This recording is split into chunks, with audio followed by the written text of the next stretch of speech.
Firstly, I'd like to acknowledge the Irish hospitality. I've thoroughly enjoyed my time here, and what I've probably enjoyed most is being reminded every 5 minutes that Ireland beat Australia in the rugby. Okay, I have a fantastic job. I lead an organisation called MAMRE, and we're based in Brisbane, Australia. I have a fantastic job because the organisation works from a very strong values base, and everything that we do is based very strongly on our values framework. That's not to say that we always get it right, we don't. But I think what's really important is that we acknowledge what we don't do right and ask the tough and robust questions. Is it just enter? Okay, I just want to share MAMRE's vision, really, because I think it's quite an interesting one, and I think you touched a bit on shifting paradigms before, and I think this has been a huge shift for our organisation. Our current vision statement is that MAMRE assists families so that they are building rich, meaningful and inclusive lives for their family members with a disability. Up until a few years ago, we used to say MAMRE will assist families to build. But this is a complete shift in paradigm because it's a shift of power and control and level of authority. So we do a lot of work around how questioning and having lots of conversations how we actually do assist families so that they are taking control, they have full choice, and that they are indeed building the rich and meaningful life for their son or daughter with a disability. I am talking in the context of family support because that is the core work of MAMRE, but I think it's really important to also acknowledge that these principles can be carried across for individuals themselves or for people who are closest to the individual that may be vulnerable, but I will be talking in the context of family. So this paradigm shift meant a lot of things. It meant for MAMRE to understand what it meant. It meant for our partnerships with other stakeholders to have lots of conversations about what this meant. And it also meant a lot of work with families for them to understand what their natural authority in building a rich and meaningful life for their son or daughter actually means. There's quite a number of stories that I could share about this, but given time restraints, I've actually chosen one. And I'm going to show some images now, but I'll just sort of flick through them and talk to them as we go. This is a family in Brisbane. Rod, Yvonne are the parents. Colleen is their oldest daughter. They have Sunny and Jessica as well. Colleen is the oldest child. She was born with cerebral palsy. She has a hearing and visual impairment also. The slides show a young girl in a family and the family who loves to travel. There they are in Sydney outside the Opera House. They're very adventurous. They love the outdoors. They have lots of friends. They're a family that take healthy risks. This is a family who are engaged in very, very ordinary, typical things, just like you and I. I think what the slides don't show is that Colleen has no swallow reflex, so she can't actually clear her airways herself, so she relies on suctioning and oxygen, and sometimes those processes can be several times an hour. Colleen is not a child that you can put to bed at night and expect would wake up healthy and well and ready for the day. She needs somebody to watch every breath that she takes. So she takes a lot of medication also, and as you can see, she does have pretty high complex support needs. And this level of need requires nursing support. So when Colleen was about 9 months old and she was home from hospital the first time, we sat on the floor and we talked and talked and talked. And that was the first step for MAMRE as a service and for the family to start to establish a relationship and an understanding of the life that they wanted for their children. Colleen's health is very fragile. Her seizures are unpredictable. And the family at that point in time could never actually imagine leaving the family home. Their ideas were they would need to bring life into the home for Colleen. At this point in time, when she was 9 months old, her parents were actually taking turns overnight, waking up and making sure that she was well and safe through her sleep. So the first steps that we took as a service provider was to look at what types of support would enable the family at that particular point in time. And so with very little funding, but with some assistance from other services, we began by employing a nurse that would stay awake overnight with Colleen so her parents could get some sleep. After the initial little while, her parents started to think about, well, what could be possible here? They always dreamed of having more children. They always were very strong community-focused people, and they always dreamt of a life that was meaningful for their children. So we continued to build on supports around Colleen, with never an expectation that Colleen would fit into some kind of pre-designed course or program for respite. And so quite simply, she couldn't fit, and quite simply, she shouldn't have to fit. So we spent a lot of time in the early years talking about what her parents were wishing for their own lives and for their own children. And still they wanted to travel, adventure, doing things together, friendships, educating their children, and raising them to be good people.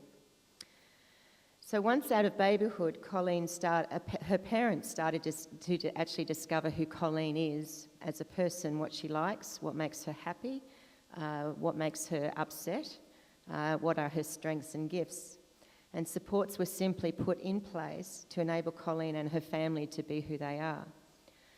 At the age of 4, Colleen began to communicate using facilitated communication, so I'd be quite interested to have a chat with the parent who mentioned that this morning, and it really has opened up more doors for her.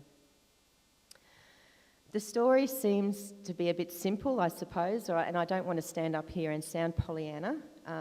There has been some very difficult times for the family. There's been discrimination, rejection, exclusion, restrictive service provision.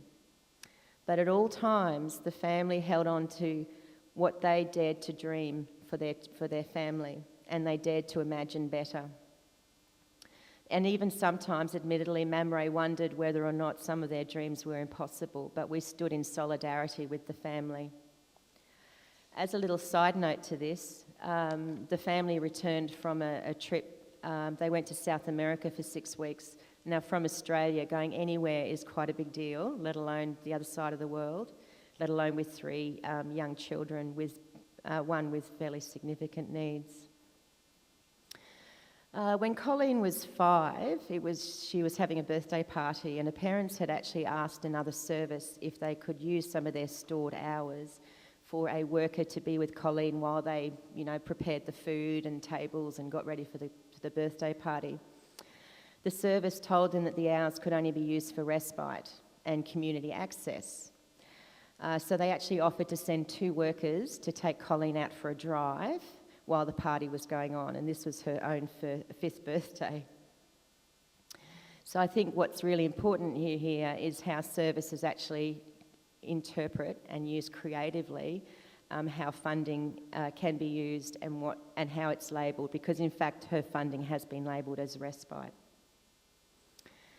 Okay, so for how Mamre works with families, so they are building a meaningful and inclusive life. Firstly, we don't get in the way as a service. Mamre is very clear about its own role in the lives of families, and that it is families who actually direct their own lives and therefore know what is best for their son or daughter or their family member. And that this actually means that the vast majority of decisions, including about how support should look, remains closest to the person that these decisions actually affect.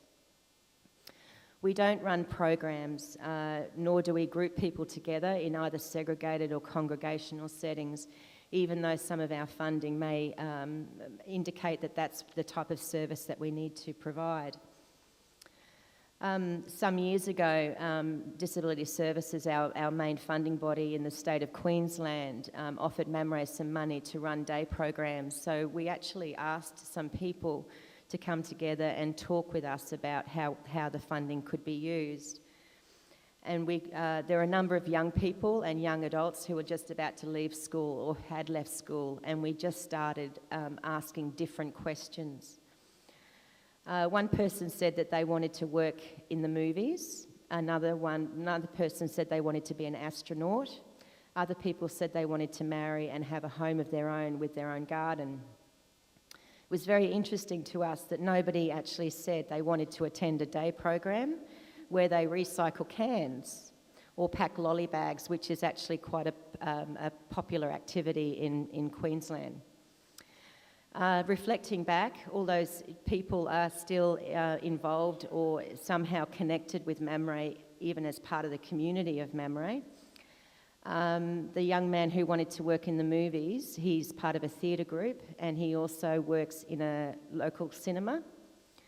The man who wanted to be an astronaut is now attends the local Queensland astronaut. You know, there's clubs for everything.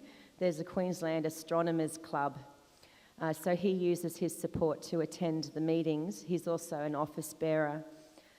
Some of the young people who said they wanted to marry and live in their home are doing just that. These are people who had a vision for themselves and a dream for themselves, and that these dreams were supported by the family. The other aspect that MAMRE takes very seriously is that for families to really understand their own level of natural authority and for services to actually really support that and respect that. There is a universal understanding and hopefully an acceptance that merely being a parent gives you a natural authority over the life of your son or daughter. Families do know what's best for their child. They are best positioned to make the decisions, and they are best positioned to be able to advocate for and dream of a good life for their son or daughter. I think it's critical that services and governments embrace this understanding for people who may be in a position that they cannot actually make decisions for themselves all of the time. But without this acceptance of a natural authority, families will continue to have to fight to be listened to and fight for the right for an inclusive life for their son or daughter.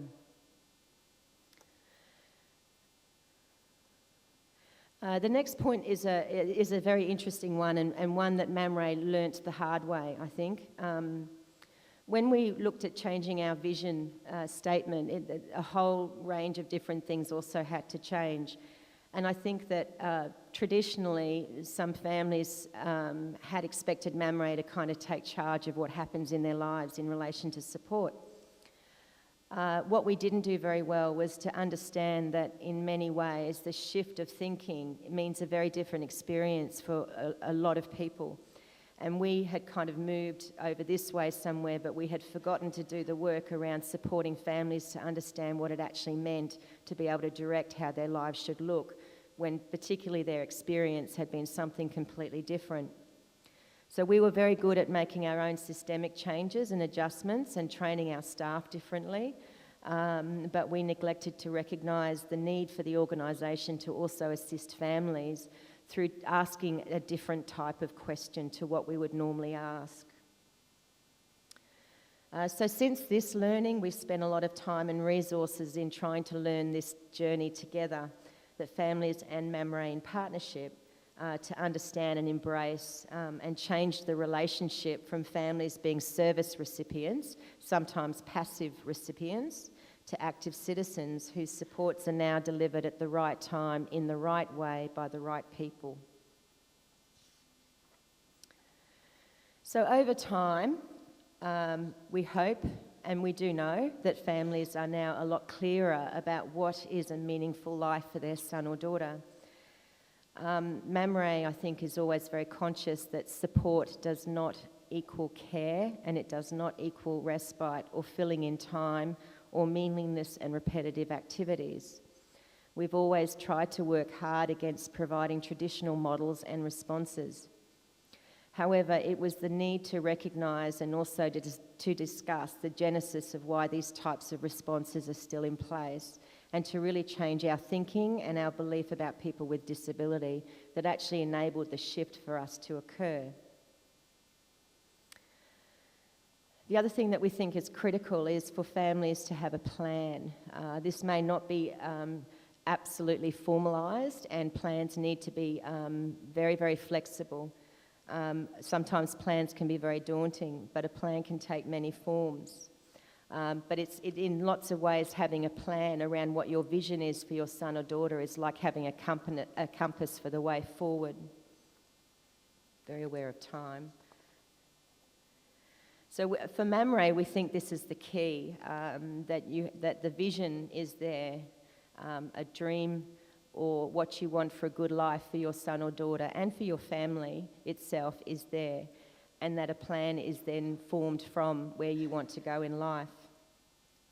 So for Colleen, the plan was always that she would not be seen as special. The family did not want Colleen to be treated any differently. Their plan was always for an education, a home, a loving family, and plenty of friends. And they actually achieved this every day by not compromising on their vision, and that's how they've got there.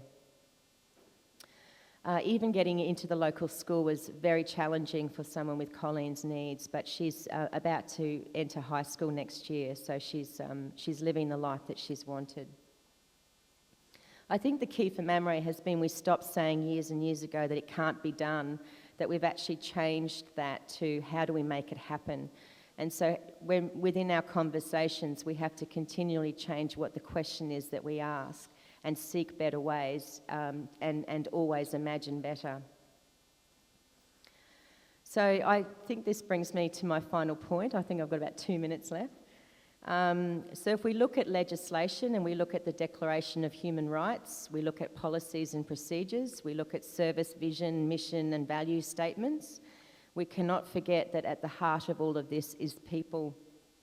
Inclusion doesn't happen simply because people attend an event or are present at a gathering or because policy says it has to happen. Inclusion happens when people are truly embraced as fellow human beings, as equal citizens and as contributors to our communities and our societies. So regardless of whether people need specific support to be involved, services need to demonstrate and commit to providing support that is enabling inclusion and connections to occur, and not in any way hindering or limiting the capacity of people to be involved in life. I'm a fan of Eleanor Roosevelt, and I particularly love this quote. She says, "Where, after all, do universal human rights begin? In small places close to home, so close and so small that they cannot be seen on any maps of the world. Yet they are the world of the individual person, the neighbourhood he lives in, the school or college he attends, the factory, farm or office where he works. Such are the places where every man, woman and child seeks equal justice, equal opportunity, equal dignity without discrimination. Unless these rights have meaning there, they have little meaning anywhere. Without concerted citizen action to uphold them close to home, we shall look in vain for progress in the larger world." So the challenge for MAMRE, I think, is to provide responses that enable all of that to happen in the person's own neighbourhood, their school, workplace or local community. And if we can achieve the above, then people will, in authentic ways, be living rich, meaningful and inclusive lives.